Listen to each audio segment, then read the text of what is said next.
O domingo tá chegando ao fim, mas a gente está começando mais um Você Escolhe. Sim, esse quadro novo aqui no canal, onde vocês ajudam a escolher um dos 5 livros que eu leio o primeiro capítulo e aí eu conto um pouquinho para vocês e vocês fazem votação. Inclusive a votação já está aberta, o link do form está aqui na descrição. Então vamos lá, deixa eu contar um pouquinho desses 5 livros que eu escolhi aqui e ver qual desses vocês querão resenha aqui no canal no dia 24/12.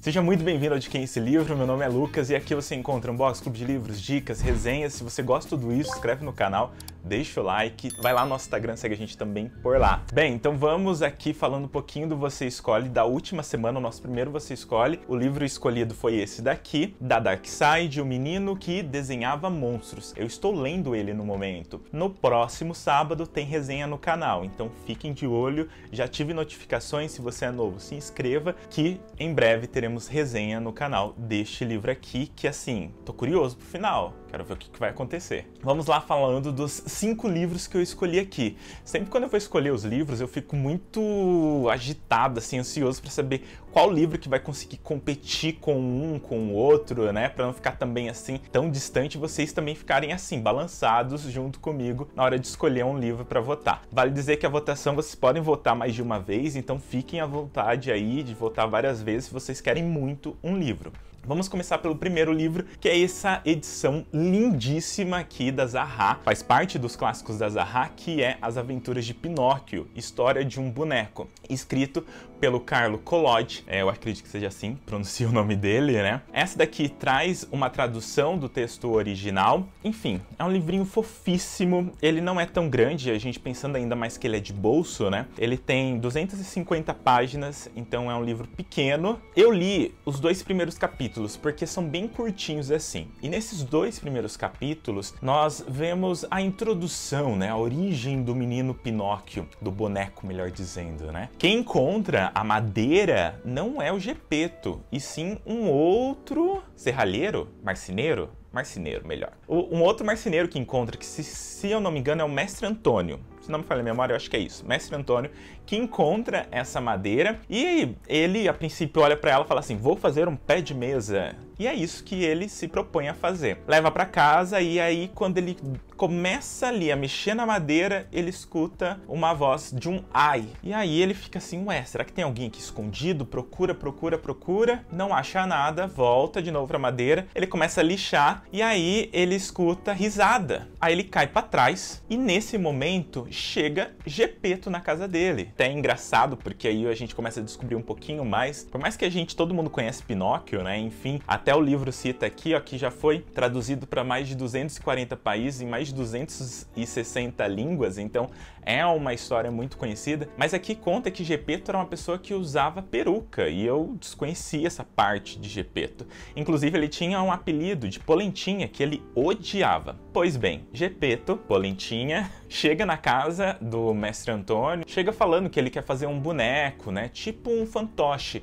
Durante a história, né, e até aqui tem uma nota citando isso, tem muito essa ligação, né, de o Pinóquio ser um fantoche mesmo ali, por mais que ao longo da história ele não tem mais as fitinhas, né, que segura ali e faz com que ele mexa. E nessa conversa, a madeira ouvindo, né, que o Gepeto quer fazer ali de uma madeira um boneco, quer ganhar dinheiro, viajar ao mundo, ela fala, né, Polentinha, que ótima ideia. Já Gepeto, ouvindo isso, acha que é o Mestre Antônio que tá falando isso com ele. Os dois saem ali na pancadaria, cada um perde sua peruca, depois eles devolvem a peruca, fazem as amizades, prometem ser amigos para sempre, e ele pede uma madeira, então, para o Mestre Antônio, na qual ele fala, leva essa daqui, né, essa daqui tá me dando trabalho.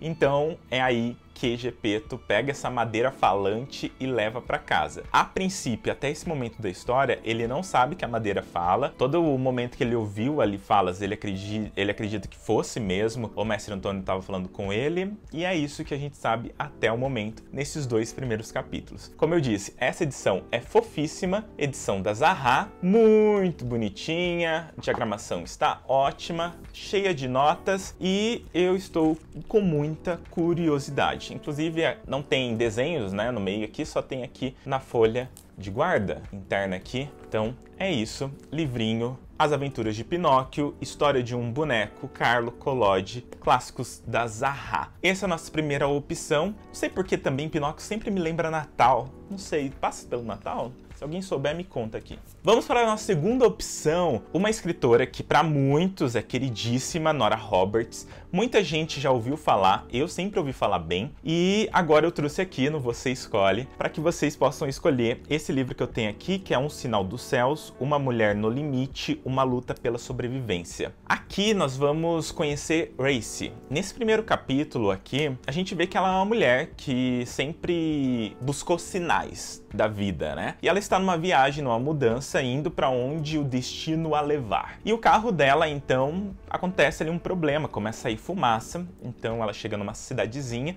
e ali ela encontra um homem que propõe ajudar ela. O carro tá saindo bastante fumaça, vê que tem uma mangueira que estragou e precisa ser trocado. Ele propõe ajudar ela. Enquanto isso, ela vai num restaurante. Nesse restaurante tem lá um cartaz dizendo, né, procura-se cozinheira, falar com o gerente. E ela fala, poxa, tem sinais, ó, meu carro estragou, cheguei nessa cidadezinha, agora estão contratando, pode ser uma opção. Ela tá com o dinheiro dela acabando. Então ela começa a pegar esses sinais falando, acho que eu devo ficar aqui, será que eu devo? Não, eu acho que eu vou embora. Mas ela propõe a conversar com a gerente, que é uma mulher. Essa gerente fala assim, ó, se você é cozinheira mesmo, posso ter referências? Melhor, vai na cozinha, tá saindo pedido, começa a fazer, se ninguém morrer, se ninguém passar mal, então você está contratada. Ela vai lá, começa a preparar as coisas, se dá super bem, ninguém passa mal e é contratada ali pela mulher. Depois desse teste aí rápido de 90 minutos mais ou menos, ela volta, o carro dela já tá pronto e ela vai para um hotel, uma pousada que tem próximo dali. Nessa pousada, então, ela quer ali um quarto meio intermediário, nem tão alto, nem tão baixo. Ela chega no quarto dela, se acomoda e ela precisa voltar porque ela já vai começar a trabalhar naquele dia. Algo bem importante que ela cita ali para a mulher do restaurante, né, a gerente, é que ela não quer fechar o restaurante. E ao longo da conversa e do livro aqui desse primeiro capítulo, a gente vê que ela tem muito medo do escuro, que ela tem muito receio. Antes de sair do quarto do hotel, ela olhou várias vezes pelo olho mágico. Ela colocou também uma fita depois ali na porta. Então ela tem esses receios, assim, que a gente não sabe exatamente do porquê, do que realmente acontece aqui para ela ter tanto esse receio, por que ela é uma pessoa que tá sempre se mudando, enfim. Então, curioso, é um cenário muito bonito, cita ali sobre esse lago que nós temos aqui na capa, e não é um livrinho tão pequeno, né? Tem aí suas 490 páginas, então é um livrinho grossinho, e eu fiquei curioso para saber o que vai desenrolar essa história, assim, porque parece ter um mistério por trás acontecendo, enfim, será que vai ter um romance? Aqui a gente vê um casal, não sei, tá aí, mais uma opção para vocês. Agora, o próximo livro é esse daqui, inclusive eu não falei da editora, né, da Bertrand Brasil, Nora Roberts, aqui, Um Sinal dos Céus. Vamos pro próximo livro, que é Devoradores de Estrelas, do mesmo autor de Perdido em Marte, Andy Weir, alguma coisa assim do tipo. Esse livro aqui também me deixou bem curioso, porque é aquele livro, sabe, que você parece Sônia Abrão. O que tá acontecendo? O que tá acontecendo, sabe? É mais ou menos isso, esse primeiro capítulo. Então a gente vê um homem que acorda, mas ao mesmo tempo não consegue se mexer direito ali, ele tenta abrir o olho e também não consegue, e aí ele só escuta uma voz perguntando pra ele quanto que é 2 mais 2. Mas ao tentar falar, ele não consegue consegue falar, sai todo embolado. Aí ele volta a dormir, aí ele acorda novamente, ele já consegue abrir o olho e essa voz continua falando ali quanto que é 2 mais 2. Ele tenta falar, até que ele consegue falar que é 4. Mas ele vai tentando conversar e essa voz continua repetindo a mesma coisa. Então ele identifica que é um robô que está conversando com ele, né? Uma máquina, um computador. Pois bem, olhando para a sala, ele vê que tem outras pessoas na cama, assim, outras camas. Também ele consegue ver que tem braços robóticos e que ele tá cheio de eletrodos, tubos ali nele também. Mas aí ele vai entre dormindo, acordando, ele vai melhorando, consegue se mexer, até que uma hora ele consegue então se mexer a ponto de sair da cama. Os braços de robô já vai atrás dele tentar pegar ele, porém ele consegue se escapar ali. Ele tenta até sair desse lugar que parece uma escotilha assim, mas ele fica sempre se perguntando o que está acontecendo, né? Até que o robô pergunta pra ele, né, essa máquina, quem é ele? Qual que é o nome dele? E aí ele vê que ele não sabe quem ele é. Ele tenta lembrar, puxar na memória o que ele tá fazendo ali. Ele pensa que ele tá numa quarentena, que ele está muito doente, que ele tem uma doença contagiosa. Mas aí ele consegue ver essas outras pessoas na cama. E essas outras pessoas estão mortas, já se decompondo mesmo, assim. Ele não entende o que está acontecendo, o que ele está fazendo ali. Ele ainda continua muito fraco, por mais que ele consiga já se locomover um pouco. E ele cai novamente, tenta escapar, vai para a escada subir assim, onde tem uma escotilha que ele vai abrir ali. Mesmo assim, ele não consegue avançar, cai, o robô coloca ele na cama de novo. Quando ele acorda, tem uma pasta,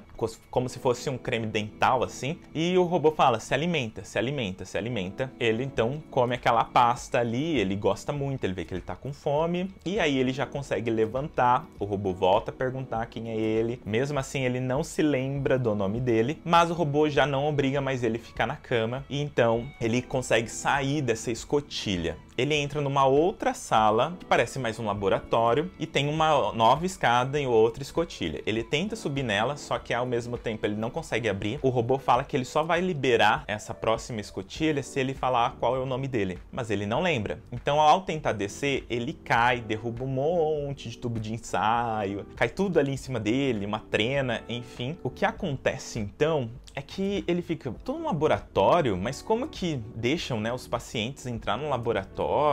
Tá muito estranho isso daqui. E aí ele começa a fazer como se fosse um experimento, onde ele pega um tubo de ensaio, deixa rolar e deixa ele cair no chão. E ele tem um cronômetro também que ele encontra. E aí ele vai fazendo essa contagem do tempo que tá caindo o tubo. E ele vê que o tempo, calculando lá tempo, rapidez, tudo mais, mostra que tá caindo muito rápido. O efeito da gravidade é muito rápido ali. Então, ele vê que se tá caindo a uma velocidade de 15, alguma coisa assim do tipo, que ele explica no livro ali qual que é a conta, a parte física desse rolê, só que na Terra esse tempo é de 9. Então, ele identifica que ele não está na Terra. E assim termina o capítulo. Ele descobre que ele não está na Terra, mas ele não sabe ainda muito bem das coisas, o que está acontecendo, quem que é ele. Ele também chega a uma percepção que ele entende muito dessas coisas, né, de tempo, de física. Então ele fala, poxa, sou cientista de alguma forma. Ele também se lembra que ele estava em um determinado momento, e essa é uma recordação que ele tem, que ele estava numa cafeteria um dia e ele recebe um e-mail, tipo aquelas notícias que você recebe por e-mail, e nisso tinha uma fala de uma astrônoma onde ela então conta um pouquinho sobre os experimentos que ela tá precisando realizar, tudo mais assim. Tem tipo um e-mail que ele lê. E é isso que a gente sabe até o momento. O que vai acontecer? O que vai rolar?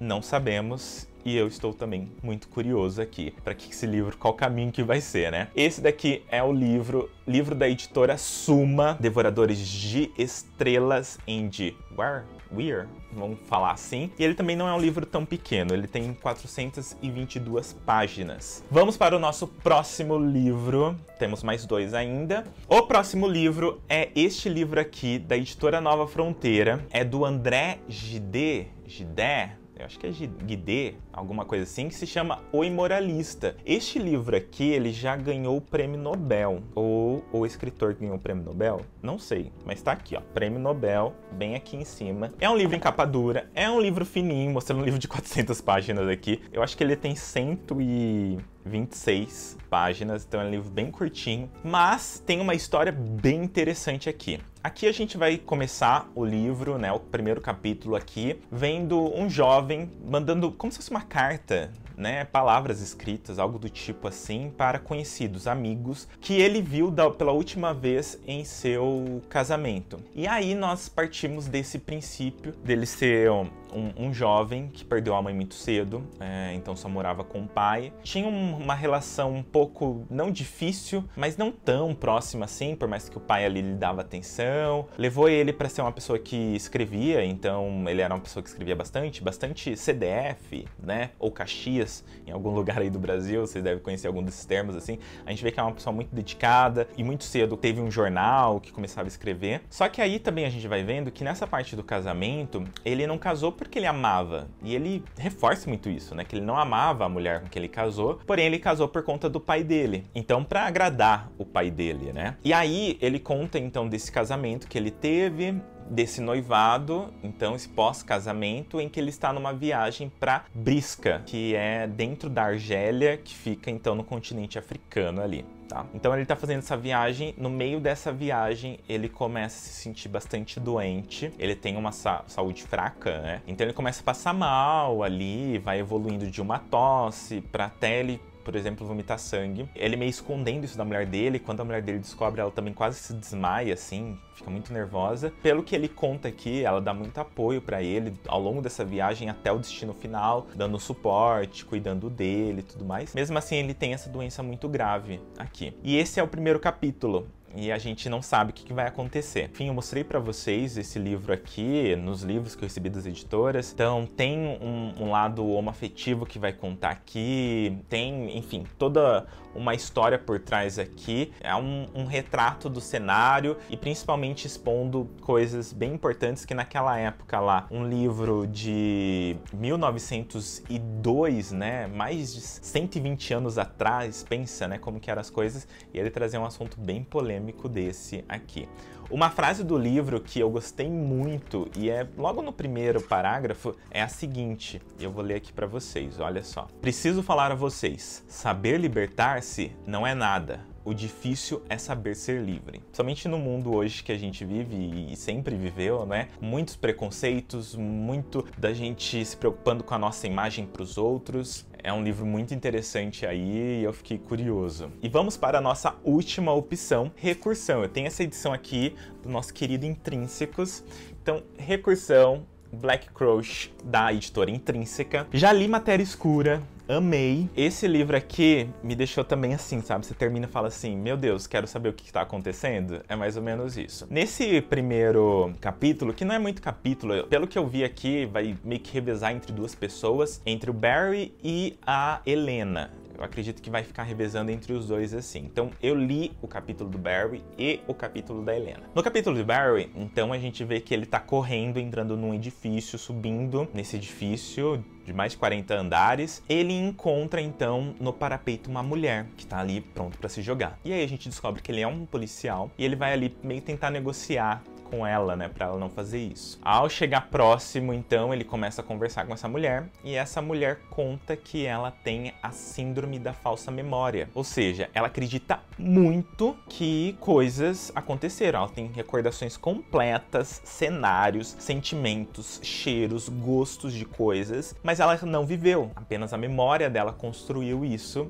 mas ela tem muito viva. Então, ela tem a lembrança de uma vida na qual ela era casada, tinha um filho, mas isso nunca existiu. E por conta disso, dessas falsas lembranças, ela acaba não se conectando com a vida dela real. Não parece que faz sentido a vida dela real. Também a gente descobre que ela perdeu uma filha, e isso sim na vida real. Então ela também tem um sentimento de perda. Da vida que não é verdade, né, que não é real, ela consegue então encontrar esse homem, que era o marido dela. Ela tenta falar com ele, ele trata ela como sendo uma louca. E ela se encontra ali pra se jogar, porque nessa memória que ela tem, o marido dela perdeu a esposa dele se jogando do prédio. Então ela tenta ir lá também, porque ela acredita que esse cara vai aparecer ali pra salvar ela, mas ele não aparece. A princípio parece que é meio uma doença contagiosa, assim, porque ela fala, você não vai querer encostar em mim porque eu tenho a síndrome da falsa memória. Mas não sei, assim, o livro não deixa muito claro se isso realmente é contagioso ou não, né? Porque ele fala assim, então não vou ficar perto dela, tudo mais, posso pegar, algo do tipo assim. Um pouco estranho eu achei essa parte assim. assim, mas não tá muito claro, pode ser que mais pra frente fique claro isso. Pois bem, ele tenta ajudar ela,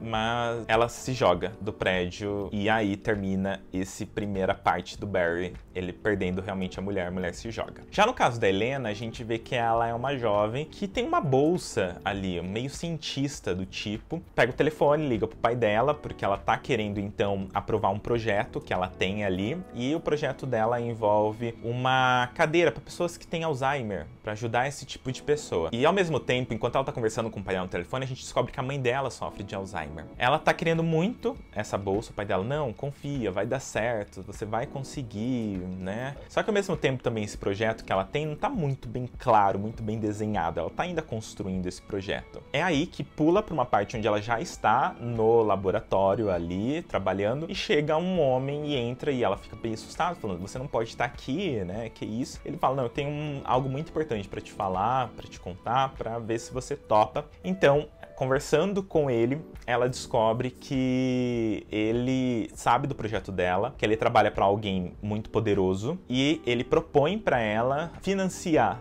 esse projeto dela, só que ele não vai revelar com quem ele trabalha, só se ela aceitar. Ela meio ali, né, ansiosa com aquilo, ela fala, tá, mas meu projeto já tá sendo avaliado. E aí ele fala, né, não vai ser aceito o seu projeto tá aqui na minha mão, que eu tô oferecendo algo muito maior, algo que realmente você precisa, com dinheiro infinito, por assim dizer. E ela acaba então aceitando, ele conta pra ela quem que ele é, com quem ele trabalha, ela fica assim, impressionada com isso, e aí termina também a parte dela, e aí vai começar a segunda parte aí do Barry. E é isso que nós temos até o momento nessa história. A gente vê que tem alguma coisa relacionada a memórias, Alzheimer, pessoas terem a síndrome de falsa memória, enfim. Curioso, principalmente porque também passam em tempos diferentes, né? O Barry, por exemplo, ele tá passando em 2018, já no caso a Helena está em 2007, então ela tá um pouquinho no passado. Talvez essas histórias vão se encontrar em algum momento, né? Então aqui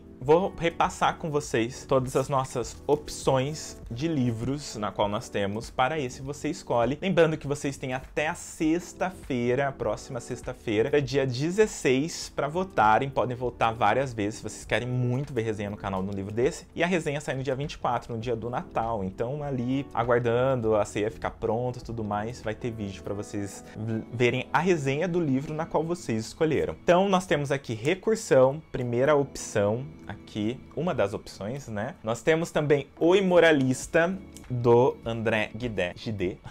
Nós temos aqui Andy Weir, também Devoradores de Estrelas. Nora Roberts, mais uma opção. E por fim, nosso queridíssimo As Aventuras de Pinóquio, aqui do Carlos Collodi. E essas são as opções do Você Escolhe dessa semana. Votem! O formulário está aqui na descrição e também no primeiro comentário destacado. Então fico aguardando a votação de vocês, porque esse livro aqui eu vou levar na minha viagem para lê-lo. Então está na mão de vocês aí qual é o livro que vocês irão escolher para a minha viagem. Durante a semana de 19 a 24 estarei em São Paulo, então se você é de São Paulo a gente pode marcar um café, alguma livraria aí pra gente ir juntos, olhar, conversar e fofocar também, hein? Deixe então seu comentário aqui, marcando encontrinho pra gente fazer nessa semana aí em São Paulo. Muito obrigado pra você que assistiu esse vídeo até aqui, desejo a você uma ótima semana, um forte beijão, nos vemos em breve, até mais!